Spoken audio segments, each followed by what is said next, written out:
नेपाल एक ऐसी प्राकृतिक आपदा से गुजर रहा है जिसने कि पूरे उत्तरी नेपाल को हिला कर रख दिया है। आखिर नेपाल में ये जल प्रलय आया कैसे और आखिर इतनी भारी मात्रा में जल का इतना बड़ा सैलाब जो कि उत्तरी नेपाल के कई जिलों में घुस गया, जिसमें से कई लोगों की जानें चली गई और कई लोग लापता हो गए।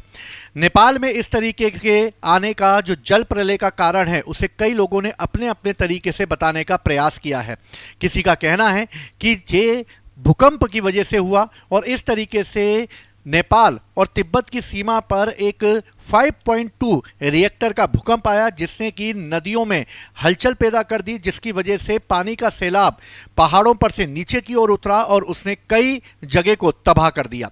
कईयों का मानना है कि यह जमीन के सरकने की वजह से हुआ और इस तरीके से नदियों में अत्यधिक गाद के आ जाने से नदियां उफान के रूप में आगे की ओर बढ़ी और उन्होंने एक विशाल रूप धारण कर लिया।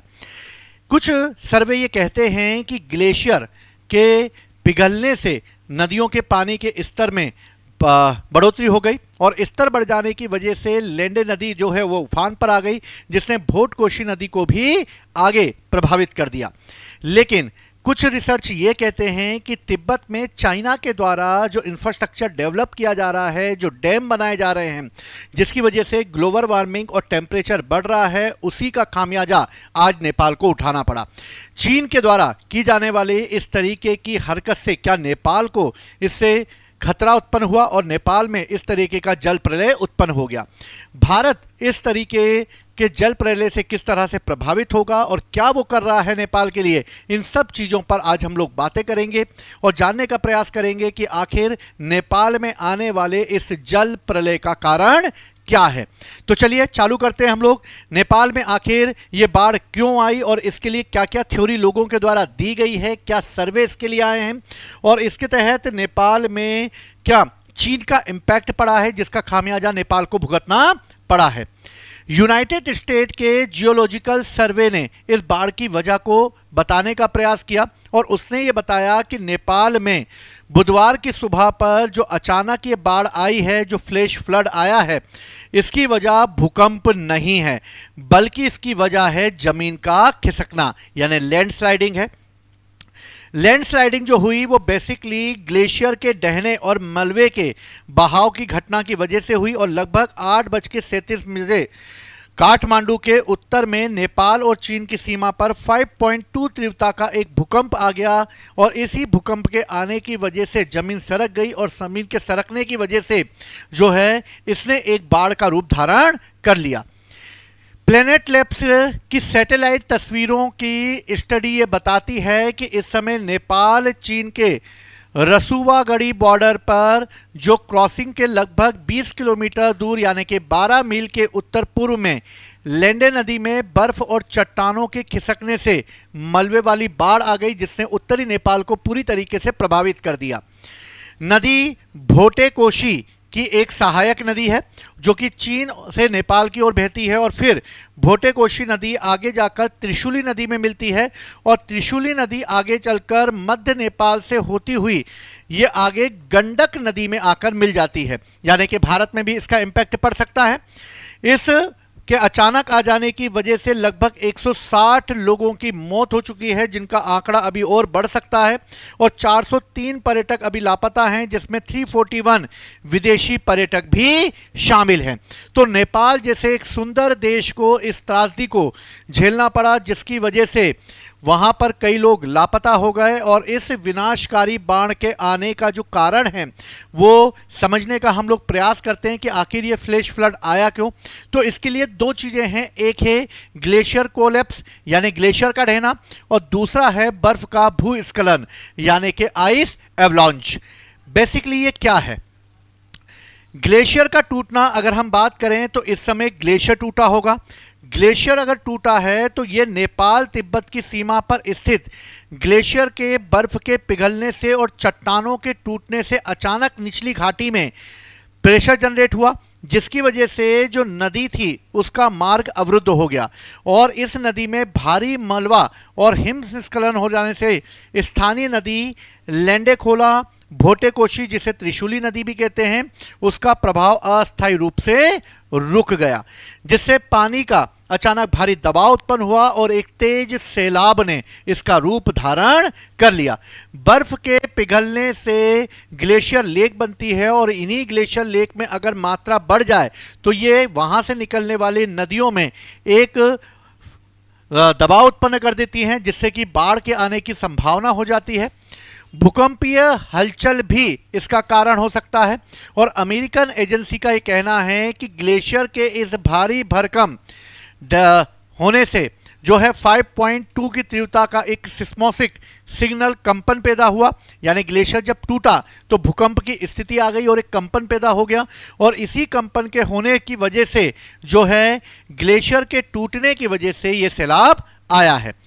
कई लोगों का मानना है कि जलवायु परिवर्तन होने पर यानी क्लाइमेट चेंज होने पर ग्लोबल वार्मिंग का खतरा बढ़ा, तापमान में वृद्धि हुई और तापमान में वृद्धि होने के कारण हिमालय के ग्लेशियर तेजी से पिघलने लगे, जिससे वहां पर पहाड़ और वहां का ज्योग्राफिकल स्ट्रक्चर कमजोर पड़ गया और कमजोर पड़ जाने की वजह से एक भयानक बाढ़ के रूप में तब्दील हो गया।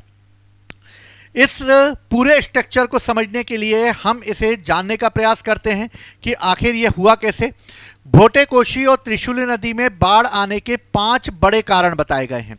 पहला है हाइड्रोलॉजिकल एक्सपर्ट और जियोलॉजिकल रिसर्चर का यह मानना है कि पानी का अचानक बहाव ग्लेशियर लेक के आउटबर्स्ट फ्लड के कारण आया, यानी कि एक लेक है जो कि बनी हुई है जिसका नाम है आउटबर्स्ट फ्लड, जिसकी वजह से आया। और नेपाल में बाढ़ का पानी तिब्बत के ऊंचे इलाकों में जिसकी वजह से आ गया और पानी तेजी से भोटेकोशी और त्रिशूली नदी में आकर मिला, जिससे कि सैलाब बन गया।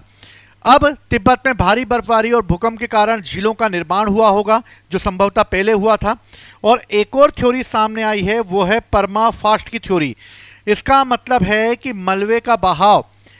इस तरीके से उत्पन्न हुआ होगा कि लेंडे नदी का ऊपरी जलग्रहण क्षेत्र परमाफ्रॉस्ट के बड़े पैमाने पर ढहने की वजह से एक सैलाब में बदल गया होगा। इसे हम एक मैपिंग के थ्रू समझने का प्रयास करते हैं। मान लीजिए ये एक नेपाल का ये जो स्ट्रक्चर है, ये एक नेपाल का मैप है और नेपाल का जो ये मैप है, इसी नेपाल के मैप के ऊपर यहाँ पर एक ग्लेशियर पाया जाता है जो चीन और तिब्बत की सीमा पर है। इसे ग्लेशियर को हम कहते हैं आउटबर्स्ट ग्लेशियर। ये आउटबर्स्ट ग्लेशियर है और आउटबर्स्ट जो है वो ग्लेशियर का एक लेक बना हुआ है, यानी लेक बनी हुई है। इसके निचला जो हिस्सा है, इस निचले हिस्से को जो कि एक परमाफ्रॉस्ट वाला एरिया है, ये परमाफ्रॉस्ट वाला एरिया, ये एरिया जो है वो मुख्य रूप से अगर देखा जाए तो परमाफ्रॉस्ट वाला एरिया जो होता है वो एक ऐसा एरिया होता है जो कि टेम्परेचर में 0 डिग्री सेंटीग्रेड के आसपास होता है, जो पृथ्वी के अंदर जमा हुआ बर्फ या जो है मलबे का एक ऐसा एरिया होता है जो पिघलता तो नहीं है लेकिन हाँ वो स्थिर बनाए रखता है। लेकिन जब आउटबर्स्ट की बर्फ पिघली तो पिघलने की वजह से परमाफ्रॉस्ट जो कि एक 0 डिग्री सेंटीग्रेड पर जमा हुआ एक एरिया था,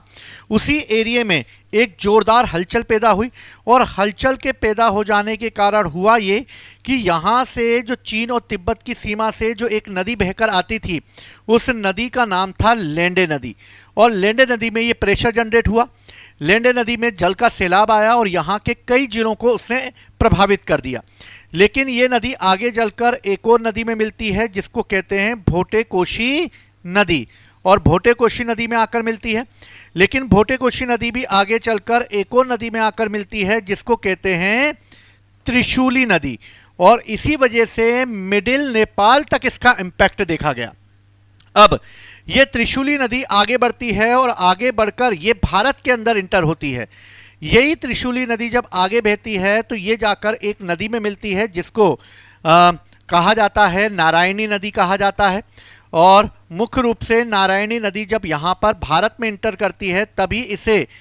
गंडक नदी के नाम से जाना जाता है। यानी कि आउटबर्स्ट ग्लेशियर के टूटने की वजह से जो परमाफ्रॉस्ट का मलबा था वो लेंडे नदी से होता हुआ, भोटकोशी नदी से होता हुआ, त्रिशूली नदी से होता हुआ जो है भारत में गंडक नदी तक आ गया है, जिसकी वजह से भारत की सीमा भी इस जल प्रलय का कारण से प्रभावित हो सकती है। अब अगर देखा जाए तो इस मैपिंग के थ्रू अगर हम समझें तो आगे जो घटना घटित हुई वो ये हुआ कि परमाफ्रॉस्ट जो पृथ्वी की सतह के नीचे जमा हुआ भूमि, मिट्टी, चट्टानों और तलछट का ऐसा क्षेत्र था जो लगभग 2 वर्षों से 0 डिग्री सेंटीग्रेड यानी 32 फ़ारेनहाइट तक कम से कम तापमान पर जमा रहता है और ऊंचे पर्वतीय क्षेत्रों में अक्सर ये पाया जाता है। ऊंचाई से पानी के साथ साथ ये मलबा भी तेजी से नदियों में आ गया, क्योंकि मलबे में का आने का कारण ही परमाफ्रॉस्ट था, क्योंकि नदियां तो पानी लेकर आई लेकिन इस मलबे के कारण जो है वो पानी का बहाव और तेज हो गया। इस फ्लैश फ्लड में बाढ़ की स्थिति बन गई, जिससे मलबे में पानी के बहाव को फैला दिया, जिससे भारी भरकम तबाही मच गई। तिब्बत के पठार वाले इलाकों में भारी बारिश और नदियों के जल स्तर का अचानक बढ़ जाना और नीचे की ओर तेजी से आना भी इसका एक कारण बन गया, क्योंकि बरसात का समय था और बरसात के समय में पानी जो है नदियों में ज़्यादा था। इसलिए रसूवा जिले के इसायुपू, बेसी और तिमुरे में अचानक बाढ़ की स्थिति बन गई और लोगों को पता ही नहीं चला कि आखिर इस तरीके का कोई घटना घटित होने वाली है। और ये घटना इतनी तेजी से हुई कि लोगों को संभलने तक का मौका नहीं मिला। लेकिन अब बात करते हैं, क्या इसके लिए चीन जिम्मेदार है? अगर चीन जिम्मेदार है तो चीन के द्वारा जो मुख्य रूप से पानी के डैम बनाए गए, उन डैमों का टूटना और नदी में बने बड़े बड़े ब्लॉकेज जो बनाए जाते हैं उनके अचानक टूटने की वजह से आया ये, क्योंकि नेपाल के ऊपरी हिस्से में तिब्बत लगता है और तिब्बत जो है वो अभी वर्तमान में चीन के अधिकार क्षेत्र में है और चीन जो है लगातार वहाँ पे ऐसे इंफ्रास्ट्रक्चर डेवलप कर रहा है, वहाँ पर आने वाले पानियों को डैम बनाकर, ब्लॉकेज बनाकर स्टोर कर रहा है। और इसी तरह नेपाल के जिलों में रसुवा और धाडिंग में जमकर तबाही मचने का कारण यह था कि पानी को जो स्टोर कर रखा था उसने प्रेशर जनरेट किया और डैम टूट गए और डैमों के टूटने की वजह से रसुवा जिले में एक सैलाब की स्थिति बन गई। दोपहर तक ये धांडिक जिले यानी कि मिडिल नेपाल तक यानी गलछी इलाके तक पहुंच गया। ऐसी घटना 2025 में भी भोटे-कोशी नदी में इसी तरह की बाढ़ आई थी और इस तरह की बाढ़ जो है वो ग्लेशियर झील के फटने के कारण ही उत्पन्न हुई थी। लेकिन इस तरह के टेम्परेचर का लगातार बढ़ना भी ग्लेशियर का एक कमजोर होने का कारण है। अब भारत की बात करते हैं तो तिब्बत से भोटे-कोशी नदी जो निकलती है वो लेंडे नदी कहा जाता है, आगे चलकर ये त्रिशूली नदी में मिल जाती है। भोटे-कोशी नदी आगे चलकर गंडक नदी में मिलती है और आगे बिहार में आती है, इसलिए बिहार में भी भारी अलर्ट जारी कर दिया गया है। भारत सरकार ने नेबरहुड फर्स्ट पॉलिसी के तहत नेपाल को मदद भेज दी है और अपनी वायु सेना को तैनात कर दिया है, जिसमें C-130J सुपर हरकुलिस और C-70 ग्लोब मास्टर जैसे भारी सैन्य परिवहन वाहनों को तैनात किया गया है, जो कि उन पहाड़ी क्षेत्रों पर जाकर तत्काल इस मामले पर जो भी आपदा आई है उसको तत्काल जो है वो देखे। हेलीकॉप्टर तैयार कर दिए गए हैं पहाड़ी इलाकों में फंसे लोगों को निकालने के लिए और मलबे पर हटने वाली अर्थ मूविंग मशीनें भी लगा दी गई हैं, जिससे कि स्टैंड बाय पे रखा गया है कि जल्दी से मलबा हटाया जाए। मेडिकल टीमें तैयार कर दी हैं भारत ने और भारत की इससे राष्ट्रीय आपदा अनुक्रिया बल की टीमें और डॉक्टर विशेष दल को सीमावर्ती इलाकों में नेपाल की जरूरत पड़ने पर रेस्क्यू के लिए हाई अलर्ट कर दिया गया है। भारतीय नागरिकों के लिए हेल्पलाइन जारी कर दी गई है, क्योंकि कैलाश मानसरोवर की यात्रा चल रही है और इसके तहत कई लोग अभी तक लापता हैं। तो भारत में ऐसे पर्यटनों को लाने के लिए 300 भारतीय लापता लोगों को खोजने के लिए काठमांडू स्थित भारतीय दूतावास ने आपातकालीन हेल्पलाइन नंबर भी जारी कर दिए हैं। तो मुख्य रूप से अगर देखा जाए तो नेपाल में आने का जो बाढ़ का कारण था वो था आउटबर्स्ट जैसी एक आपदा का आ जाना और इस आपदा के आ जाने की वजह से इस ग्लेशियर के पिघलने की वजह से नेपाल में बाढ़ आई। लेकिन नेपाल में आई इस बाढ़ के लिए सभी देश जो हैं नेपाल के लिए तत्पर खड़े हुए हैं। नेपाल को हर संभव सहायता देने के लिए भारत ने भी अपनी पूरी कोशिश कर दी है।